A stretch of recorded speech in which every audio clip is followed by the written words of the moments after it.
Welcome back to Old Souls Travel. I'm Turtle, and we appreciate you guys tuning in. This week's going to be really special for us. You are going to get to meet my friend Steve McAnelly, or Coach Mac as his friends call him. And Coach Mac is very important to me. He volunteers for me at the museum that I run, but he also is probably going to find his way wiggling his way into your heart, because this guy is very endearing. He spent his whole life teaching and coaching our kids and putting aside his travel dreams. And unfortunately, when he retired, he found out that he had cancer. And I sat down with him and I said, listen, Coach, I've been fortunate enough to travel a lot. And I know that with what you studied, because he studied archaeology and Western civilization, that you have all these travel dreams. And just in case we only get to do one, which hopefully we won't only be able to do one, I said, what is the one place that you want to go to? And it took him like that to decide that it was Italy, because you can do so much within one space. So join us, get to know Coach Mac, subscribe, and watch all the rest of them, because it's very heartwarming. It's probably one of the most important things I've done since I got out of the Coast Guard, and it's something that we're hoping to do a lot more of. So come on, let's go see what's going on with Coach.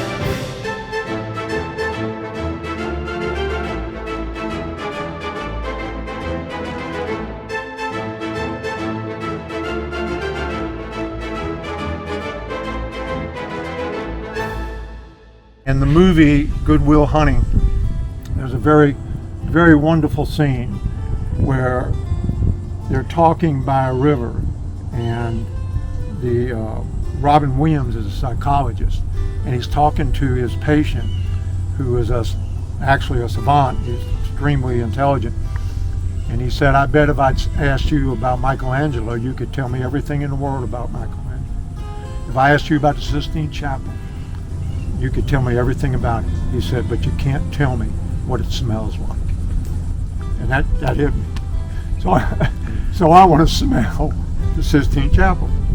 I want to know what it smells like. So that's number one on my list. And of course the Colosseum, because it's a wonderful structure, and it had the ability to have 50,000 people that could be dispersed and out in the streets in 15 minutes. The stadium could be cleared the way it was designed. So I want to see that. I want to see Pompeii and Herculaneum, and we're going down there to do that.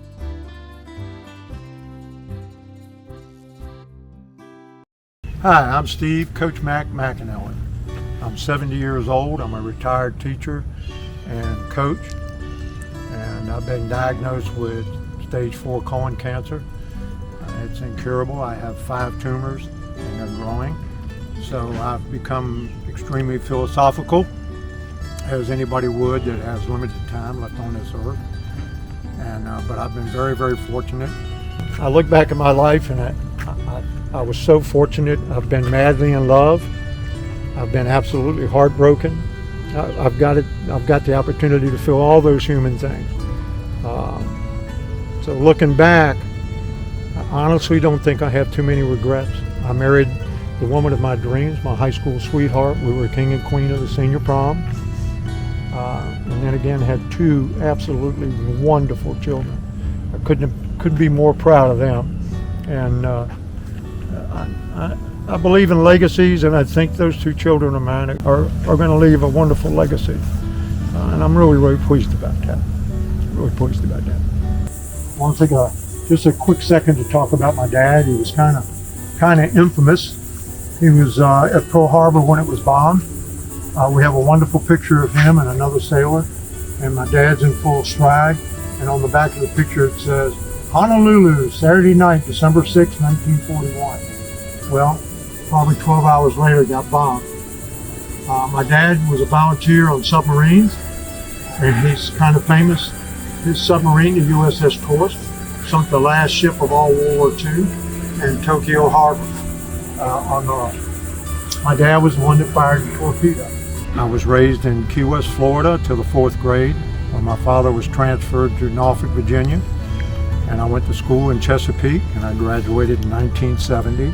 And I'm still in contact with probably 80% of the people I went to school with. We were a great bunch. I was very, very fortunate. I got a tryout with the Washington Redskins in 1974 and got hurt. I've had several operations on my shoulder. But as soon as I went home, I started looking for a coaching job. And I got one at Maury High School, very fortunate. I coached there, and then I went over to Norfolk Catholic, was a head football coach there. And then I went to St. Clement, was a head football coach there. And then I coached at Granby with some very dear friends of mine. Bill Holt, great coach, still at it, 74 years old. Football was in my blood. I tell people all the time, everything that I had comes from football. Getting a scholarship because I played football. Coaching jobs, buying homes with money that I made because I'm coaching football. Wonderful kids I've coached. I'm still in contact with them. I have one that played baseball and football for me that's in his 22nd year coaching in the NFL.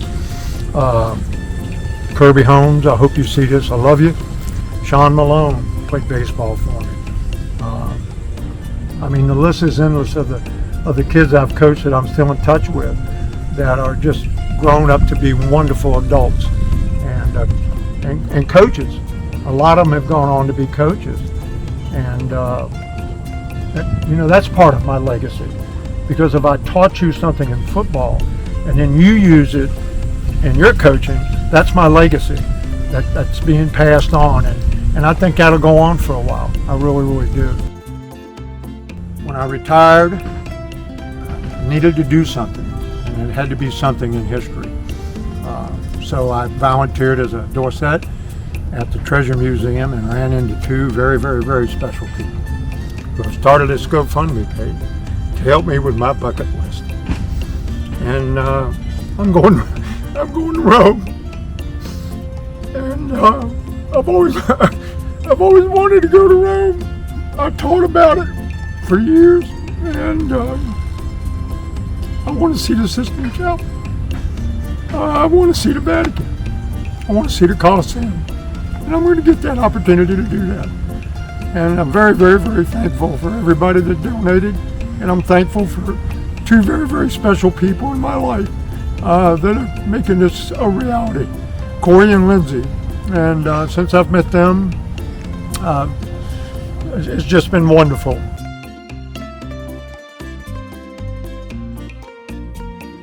I got a smile on my face. Oh man, I'm here. I'm at the Colosseum. Starting off our trip in Rome, and specifically at the Colosseum, was something that gave us a nice bang at the beginning. And we got to see the inner workings of the Colosseum and walk around. And it really wasn't that crowded because of COVID, which was a blessing. And Coach was absolutely flabbergasted by everything that he saw in there, and he was able to teach us a lot of things in there as well. And then we went right next door to Palatine Hill, and we saw the Forum and Palatine Hill, and you can see it from above and you can see it from below. And there really wasn't a crowd at all. And the nice thing about this is it was a combined ticket, so we were able to purchase both tickets all at once. And we really got to spend a lot of good quality time there. And then we went over to the Vatican, and this was really important to Coach. It was something that he always had talked about, and there's so much to see at the Vatican, whether it's the architecture or once you get into the museum itself, you can't help but just have your breath taken away by how much art there was. We had a tour guide who was taking us through it, so we had a kind of a pace, but there's plenty of time to look around and to experience the art and just to get right up close with it. And it'll leave you feeling like you wish you had 3 or 4 days, because there's paintings everywhere and the statues were wonderful, and there's like a whole row of artifacts and gilded things and stuff that you would expect from that rich of a time period and that rich of an apparatus. But it was the architecture really, and the way that they adorned the architecture that I thought was really wonderful. I especially loved the map room, and I guess more as a travel blogger, that was amazing. And then they even had Raphael come in and do a lot of paintings, which was kind of amazing also. And of course, everybody knows about the Sistine Chapel, and Coach got to smell the Sistine Chapel, which was what he had always said he wanted to do when he was there. And so Coach also was a golf teacher, so we decided we were going to rent a golf cart, and the golf cart took us around to all of the main other attractions, and saved us a whole lot of walking, although we did get a whole lot of steps, and we got to go to the Spanish Steps, which were actually French. It was just surreal, and the more that you saw Coach move around, the better he looked and the better everything was. And one of the things I really loved was we got to go to the Trevi Fountain, and the Trevi Fountain was a really good opportunity for Coach. This is the fountain Trevi, where you throw a coin in over your left shoulder and you make a wish. And it means if you do this, you're supposed to come back. So I'm battling cancer, stage 4. I'm hoping, my wish is that I come back in 5 years and do this again. That means I'll be alive. I think that landed in the perfect spot. Wish granted.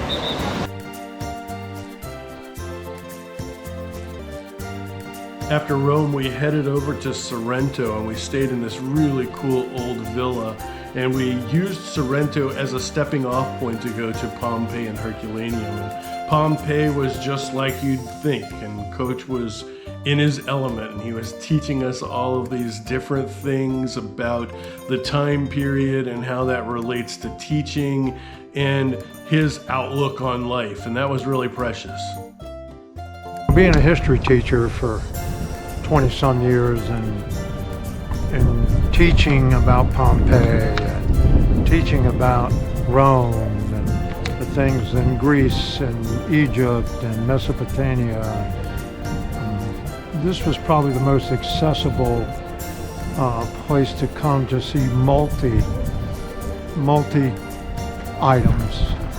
Rome, from the early Roman era to the 16th century, the medieval period, and then now back down to, 79 CE here at Pompeii. We headed over to Herculaneum next, and one of the things that I absolutely love about it is that there's just so much more preserved, it feels like, because of the nature of the volcanic ash versus volcanic magma. And I think that Coach was really feeling that too, because there were times where he just lit up and smiled and was so happy. And I can imagine that he really felt fulfilled when it was all said and done.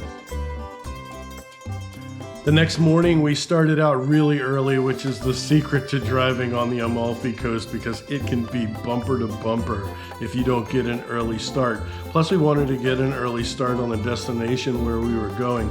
But as we pulled into Positano, Coach was overwhelmed. As fascinating as Rome was, I think Positano is just, I think it's my favorite place that I've been to so far. We spent a little time there and had some coffee and got to look around, and it was just as beautiful as I remembered it. It's a great place. If you haven't been there, put that one on your bucket list too. We had to keep going, and the entire Amalfi Road is really beautiful. There's all these little beaches along the way where you can pick up sea glass and things like that.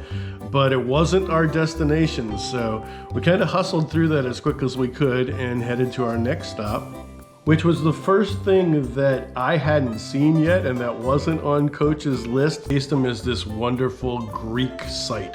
We couldn't take Coach to Greece, but we could take him to the next best thing. And the preservation of this site, especially of the large temples, is out of this world and probably not comparable even in Greece. I hear the only place you can go to with better ruins is actually in Jordan.